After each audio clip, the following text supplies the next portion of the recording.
माई खातिर 4 लाइन हो। जोने घरे माई बाबू नहीं रहते हैं का होते जाना थे तो उसी बढ़िया किए जाने हो। अब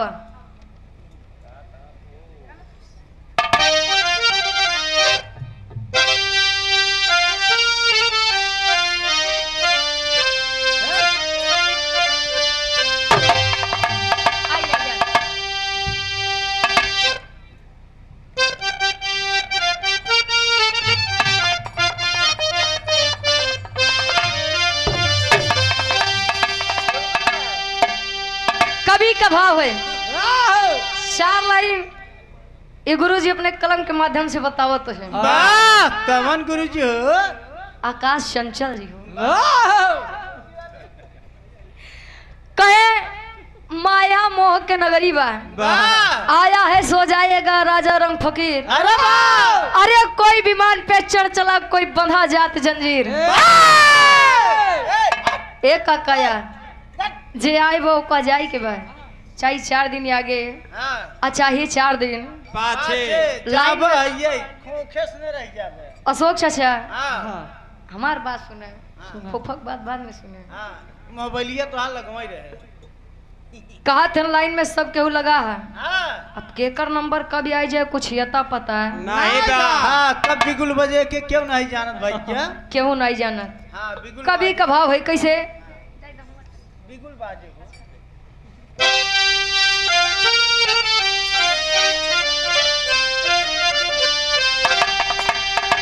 अरे तमाया के नगरिया हो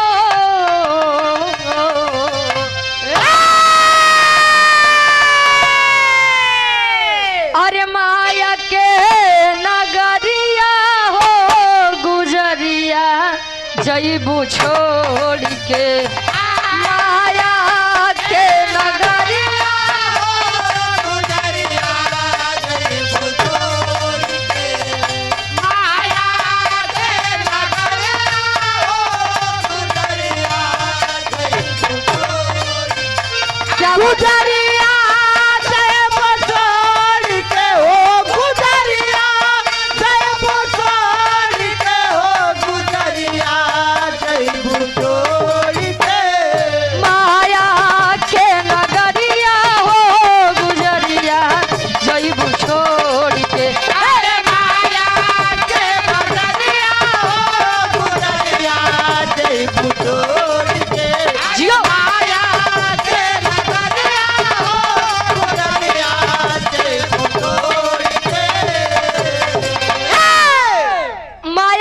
नगरिया हो गुजरिया जयबू छोड़ के जाना सभी को है। अंतरा के पहले अंताल में कवि जी बताओ तो है कितना मुसीबत नहीं तन मिला।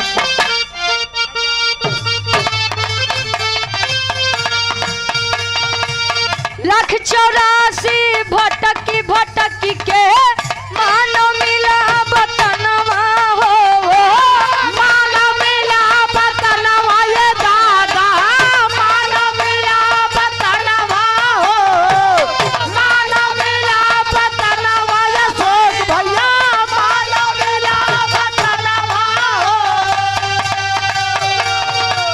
जय दिन पाती आई पिया के जाना पड़ी गवनवा हो गुजरिया जईबू छोड़ के अरे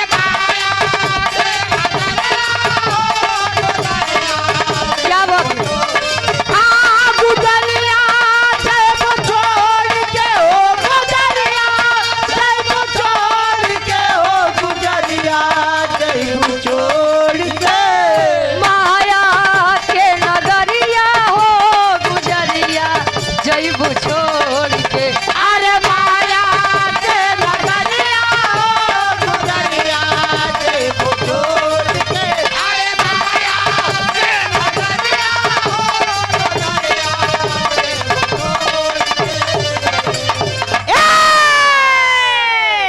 हमारा पूर्वांचल के आप प्रोपराइटर साहब धर्म के आप बड़े भैया आप संतोष भैया जी जौनपुर से मछली शहर जौनपुर से आप गार्जियन जी के द्वारा 100 रुपए का महान आशीर्वाद आशीर्वाद के चारे कि हम बच्चे अपनी कला में कामयाब रहे। 34 जने बचा है। वाह अच्छा, विशाल बिरहा म्यूजिक क्या प्रोपराइटर साहब, धर्म क्या आप हमारे बड़े भैया आप विशाल भैया जी हमारे प्रतापगढ़ के आप निवासी हैं। वाह गार्जियन जी के द्वारा 101 रुपए का महान आशीर्वाद। वाह 18 नवंबर रात में किया। माई भगवती करे से दिन दूर रात चौना तरक्की कराए। वाह ऐसे वीडियो डाला तरह। हां बुलाए हुए हैं। हाँ जाना चाहिए। कहे 84 लाख योनियों में भटकने के बाद एक मानव तन मिलता है। और जब मानव तन मिला बा तो का बढ़िया काम में लगाई ले डब्लू गुरु जी, तो पहली नंबर बढ़िया काम में लगाई ले। हाँ जब देखा जेका देखा मेरा ही काटत रहे काका तो ऐसा कहा जाब। अंतरा के दूसरे अंताल में कवि जी लिखा था कैसे,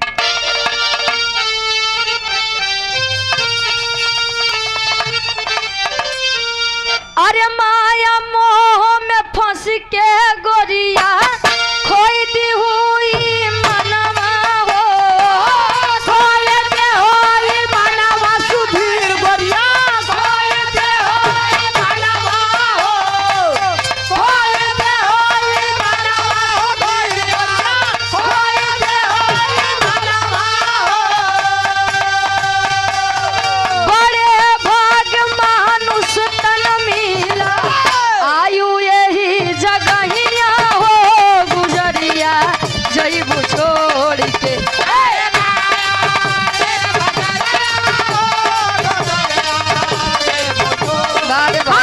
गुजरिया जईबू छोड़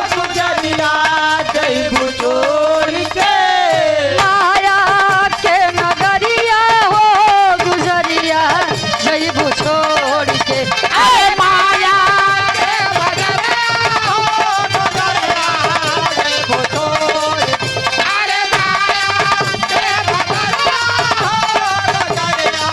जईबू छोड़ के। माया मोह में फंस के गोरिया खोई दी हुई मनवा हो, बड़े भाग मानुष तन मिला आयु यही जगहिया हो। केहू एक नाय कहा कि बड़े भाग गदहा तन पावे, बड़े भाग भैंसा तन पावे भैया एका केहू नाई कहा बड़े भाग मानुष तन पावे। जब मानुष तन मिला बा यहाँ देखा था सावन के महीना चलत रहन दादा कहाँ टहरत है। अच्छा गदेला लिया वगैरह अच्छा।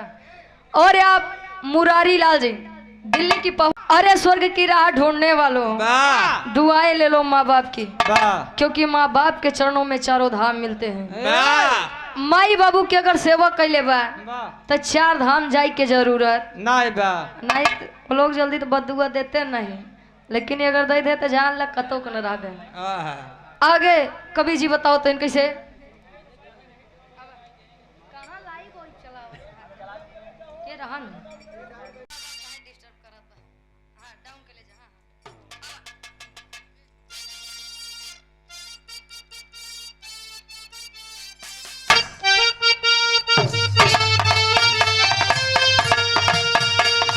राम नाम तू जपले बंदे सफल बनी जिंदगिया हो।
जपले बंदे सफल बने जिंदगिया हो, गुरु मैंने हन लगा ले बंदे सत्य का मिली चुनरिया हो। कहें आज के समय में सच्चा गुरु मिला बड़ा दुर्लभ हो गया। सतगुरु का ज्ञान जहाँ मिला नैया अपने आप भाव से पार हो जाएगी। और जब तक सच्चा गुरु नहीं मिला तब ले या किनारे ठहरता ही रहा। यार आप लोग जानत होगा कि एकलव्य के गुरु द्रोणाचार्य जी अंगूठा मांग लिए रहन गुरु दक्षिणा में। आज के लड़कन से अगर फीस मांग ले कहाँ एक काम कर तू अपन पढ़ाई अपने लगे धरा हमरे लगे कईयो जने बाटे। पहले का गुरु दक्षिणा तब ले जब लड़का कोनो लायक बन जाए। आज के मास्टर देखा था नीरज भैया तारी एक महीने फीस नहीं बा कहीं ने काम करब घरे जाए अपने माई बाबू का लिया किया नहीं था। ये बड़े सच्चा गुरु मिला बहुत दुर्लभ बा। एक बार पुनः अपनी पार्टी की आवाज में ईश्वर से कामना है कि दादी जी को स्वर्ग में ऊंचा स्थान मिले। गीत के आखिरी भाव के बाद चाचा जी के नंबर बा। अब क्या कर कैमरा या भैया क्या कर ए नीरज ओ क्या कर आई कैमरा डाउन कई के कैमरा उठा ले जा। हाँ डाउन कर ले जा महाराज। अरे हाँ हम जानत है भैया नहीं तो देखा जाए यहाँ कैमरा नीचे कर।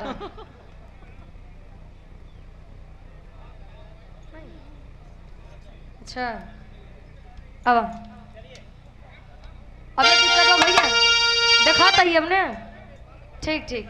अब ऐसे नहीं रहे तोहार लोग का नहीं दोस्त बा हमारा ही दोस्त बा। अब आखिरी भाव कवि जी लिखा था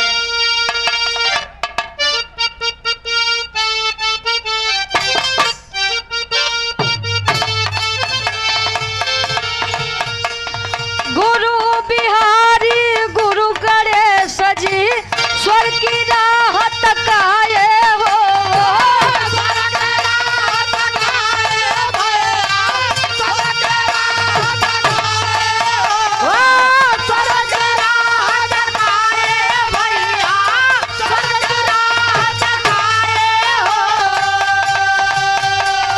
गुरु तरस बिनय खिया प्यासी तरु छिने निहारे हो।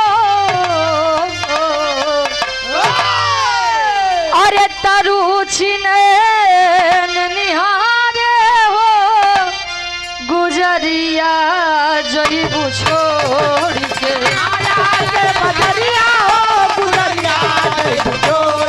क्या बात